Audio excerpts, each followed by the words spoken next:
Is the volatile geopolitics of the Middle East about to take a new turn?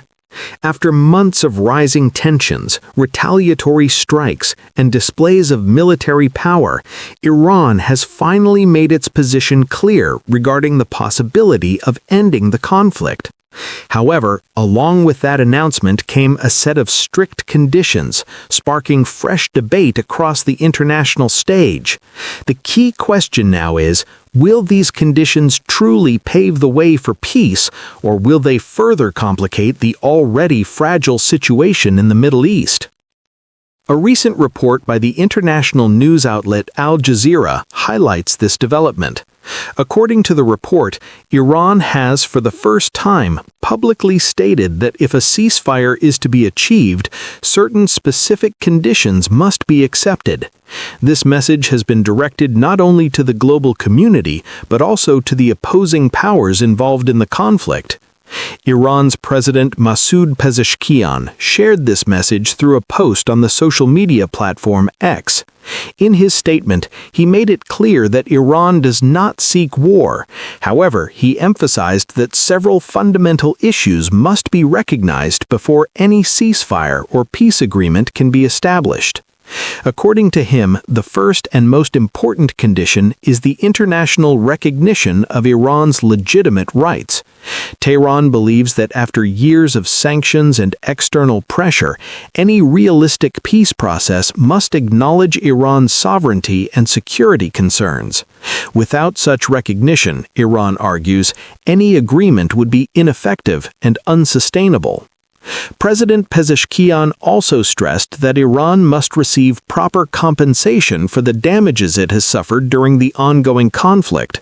Military attacks, damage to infrastructure, and economic losses have taken a heavy toll on the country. Therefore, Tehran insists that those responsible must acknowledge their role and provide compensation. In international diplomacy, such a demand is significant, as accepting it would imply acknowledging responsibility for the conflict. Analysts believe that through this demand, Iran is not only seeking economic compensation, but also delivering a political message that any act of military aggression must carry consequences. Iran has also introduced another important condition. It demands strong and credible international guarantees to ensure that such military attacks will not occur again in the future.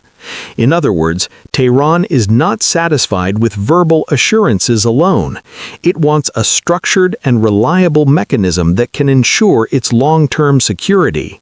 This demand is particularly important in diplomatic discussions because it reflects Iran's intention to prevent future conflicts through a permanent framework. However, the situation does not end there. Along with the announcement of ceasefire conditions, Iran's military has issued a stern warning.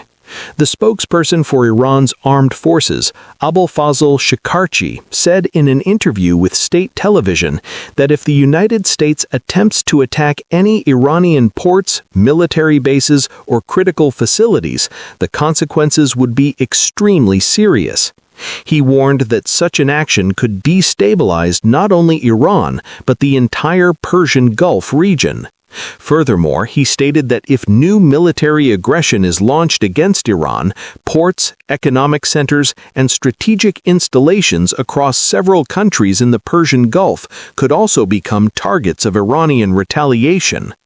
This statement has created significant concern in the international community. Observers believe it is not merely a defensive warning, but also a signal of a potential wider regional confrontation. According to analysts, Iran's position carries two key messages. First, it indicates that Tehran is willing to keep the door open for negotiations and a potential ceasefire. Second, it makes it clear that if its conditions are ignored or if military pressure intensifies, Iran is prepared to respond with strong countermeasures. In the current geopolitical climate of the Middle East, this announcement could reshape the diplomatic landscape. On one hand, it presents a possible path towards ending the conflict. On the other hand, it raises fears of a broader regional escalation. The pressing question now is whether the United States and its allies will consider Iran's conditions or whether tensions will continue to rise. Overall, the situation remains extremely sensitive. Iran's declared conditions, its military warnings, and the reactions of the international community are collectively pushing Middle Eastern politics towards a critical turning point. The world is watching closely. Will this lead to peace, or is an even larger conflict on the horizon?